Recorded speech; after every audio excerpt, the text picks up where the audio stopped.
السلام علیکم دوستو، یہ ہے افغانستان جو 40 سال جنگ، غربت اور معاشی تباہی کے بعد ایسا کیا کرنے جا رہا ہے جو دنیا کو حیران کر دے گا۔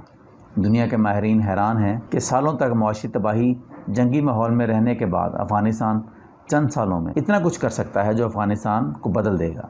افغانستان ایک ایسا پروجیکٹ بنا رہا ہے جو افغانستان کی تقدیر بدل دے گا۔ یہ پروجیکٹ 285 کلومیٹر لمبی اور 500 فٹ چوڑی نہر ہے جس کا نام کوآش ٹیپا کینال ہے۔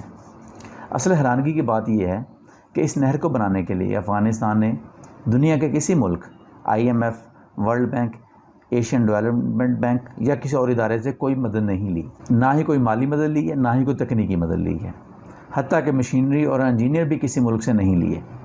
آئیں آپ کو اس پروجیکٹ کے بارے میں بتاتے ہیں کہ یہ پروجیکٹ کیسے افغانستان میں معاشی انقلاب لائے گا۔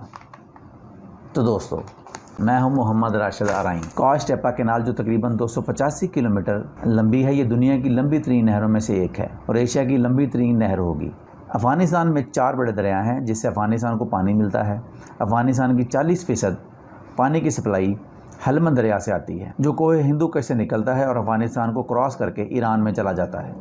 یہ دریا افغانستان ایران میں سیاسی تناؤ کا سبب بنا ہوا ہے کیونکہ افغانستان اس پر ایک ڈیم بنا رہا ہے۔ ایران کے مطابق اس ڈیم کے بننے سے ایران کا بہت سارا علاقہ متاثر ہوگا جس سے پانی کی کمی کا بھی سامنا ہوگا۔ افغانستان کا دوسرا بڑا دریا ایمو ریور ہے جسے آکسس ریور بھی کہا جاتا ہے۔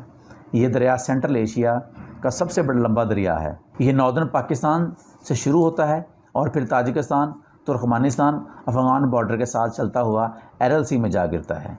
یہی وہ دریا ہے جس پر کوآش ٹیپا کینال بنائی جا رہی ہے۔ افغانستان میں قندھار سے پاکستان اور ایران تک تمام علاقہ صحرا پر مشتمل ہے۔ افغانستان میں موجود دریا افغانستان کی ضروریات کو پورا نہیں کر سکتے، اس لیے اکثر علاقوں میں پانی کی شدید کمی کا سامنا رہتا ہے اور افغانستان کا یہ علاقہ پانی کی شدید کمی کا شکار ہے۔ اسی کمی کو پورا کرنے کے لیے افغان حکومت نے سوچا کہ آکسس ریور پر ایک مصنوعی نہر بنائی جائے جو اس تمام علاقے کو پانی سپلائی کرے۔ اس نہر کے بننے سے تقریباً 5.5 لاکھ ایکڑ خشک زمین کو گرین علاقے میں بدل دیا جائے گا۔ اس علاقے میں پانی آنے کے بعد گندم سمیت کئی قسم کے اجناس اگائی جائیں گی جو کہ نہ صرف ملکی ضروریات کو پورا کریں گی بلکہ 2028 تک یہاں بوئی گئی آدھی فصل کو ایکسپورٹ کر کے زرعی مبادلہ بھی کمایا جائے گا۔ یہ پروجیکٹ مارچ 2022 میں شروع ہوا جو کہ 2028 میں مکمل ہونا تھا، لیکن اس پر کام کی رفتار سے لگتا ہے کہ تقریباً پروجیکٹ 2025 میں مکمل ہو جائے گا۔ افغان حکومت اس پروجیکٹ کو اتنی زبردست مہارت سے بنا رہی ہے کہ دنیا کی بڑی بڑی کنسٹرکشن کمپنیاں اور ایکسپرٹس حیران ہیں۔ اس پروجیکٹ کو 3 حصوں میں تقسیم کیا گیا ہے۔ پہلے 2 فیز میں اس روٹ پر کھدائی کی جائے گی، دوسرے فیز میں ایریگیشن کے لیے انفراسٹرکچر لگایا جائے گا۔ اتنی لمبی نہر کی کھدائی کے لیے 200 کانٹریکٹر کو ہائر کیا گیا ہے جو کہ تمام وہاں کے مقامی ہیں اور تقریباً 7,000 ٹرک، ایکسیویٹر اور دوسری مشینری بھی کھدائی کے لیے کام کر رہی ہے۔ ایکسیویٹر کی مدد سے کھدائی سے نکالی گئی مٹی ٹرکوں میں ڈالی جاتی ہے اور ٹرک مٹی کو نہر کے کناروں پر ڈال دیتے ہیں۔ اس طرح اس نہر کی دیواروں کو بنانے کے لیے کنکریٹ کی ضرورت پیش نہیں آتی اور قدرتی دیواریں بن جاتی ہیں جس پر کوئی سریا، سیمنٹ یا کوئی اضافی خرچہ بھی نہیں آتا۔ روزانہ تقریباً 10 لاکھ مربع میٹر مٹی اٹھائی جاتی ہے اور کناروں پر لگا دی جاتی ہے۔ اور کنکریٹ استعمال کرنے کا سب سے بڑا فائدہ پیسوں کی بچت ہے جس سے تقریباً $50 کروڑ کی بچت ہوگی۔ اس بچت کے ساتھ ساتھ ایک اور فائدہ یہ بھی ہے کہ دونوں سائڈوں اور زمین میں پانی کی مقدار میں بھی اضافہ ہوگا جو نہر کے کناروں پر کاشت کرنے میں بہت آسانی پیدا کرے گا۔ اس نہر کے کناروں پر پہلے ہی پودے اور سبزیاں لگانے کا کام شروع ہو چکا ہے۔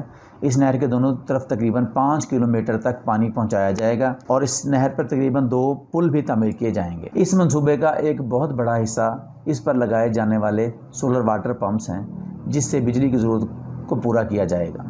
اس پروجیکٹ پر مغربی ممالک کافی پروپیگنڈا بھی کر رہے ہیں اور یہ کہہ رہے ہیں کہ افغان انجینئر اور افغان مقامی کمپنیاں اتنی ایکسپرٹ نہیں ہیں کہ اس پروجیکٹ کو اپنے طور پر مکمل کر سکیں۔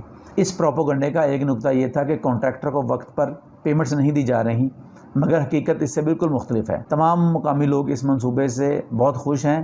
ایک تو ہزاروں لوگوں کو روزگار موقع مل رہا ہے، دوسرا یہ پروپیگنڈا بھی غلط ثابت ہوتا ہے کہ اگر کانٹریکٹر کو پیمنٹس وقت پر نہیں مل رہی تو یہ پروجیکٹ اتنی تیزی سے کیسے مکمل ہو رہا ہے۔ اس منصوبے سے تینوں صوبوں جن میں فریاب، جوزجان اور بلخ کے تمام لوگ بہت خوش ہیں کیونکہ اس نہر سے ان کے علاقے سیراب ہوں گے جس سے ان کی معاشی مشکلات حل ہوں گی اور وہ اپنے علاقے میں فصلیں کاشت کر سکیں گے، جس سے وہاں خوشحالی آئے گی۔ اس منصوبے میں ایک مسئلہ یہ ہے کہ ترکمانستان اور ازبکستان پر ایک کلیم ہے کہ اس نہر کے بننے سے آکسس دریا کا 50% پانی اس نہر میں چلا جائے گا۔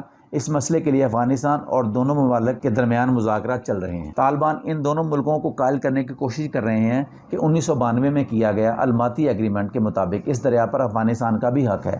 ترکمانستان اس دریا پر پہلے ہی قراقرم کینال بنا چکا ہے۔ قراقرم کینال دنیا کی سب سے بڑی نہر ہے، جسے 1988 میں بنایا گیا تھا اور اسے قراقرم کے صحرا کو گلش گرین ایریا میں بدلا تھا۔ اب ایسا ہی کچھ افغانستان کرنا چاہتا ہے۔ افغانستان ان دونوں ملکوں کو ناراض نہیں کر سکتا، کیونکہ افغانستان میں 80% بجلی کی سپلائی ان دونوں ملکوں سے ہی آتی ہے۔ سیاسی طور پر اس مسئلے کو جیسے بھی حل کیا جائے، لیکن معاشی طور پر یہ منصوبہ افغانستان کے لیے ایک گیم چینجر ثابت ہوگا۔ اس منصوبے کے مکمل ہونے سے افغانستان کو گندم اور دیگر اجناس کے لیے دوسرے ملکوں پر انحصار نہیں کرنا پڑے گا۔ چند سالوں میں افغانستان سے غربت کا خاتمہ ہو سکتا ہے۔ تمام اجناس کی ضروریات وہ اپنے طور پر پوری کر سکتا ہے۔ جو ملک 40 سال سے جنگ، غربت، افلاس، بے روزگاری میں اور تباہی میں جل رہا ہے، اس کے لیے یہ منصوبہ کسی نعمت سے کم نہیں۔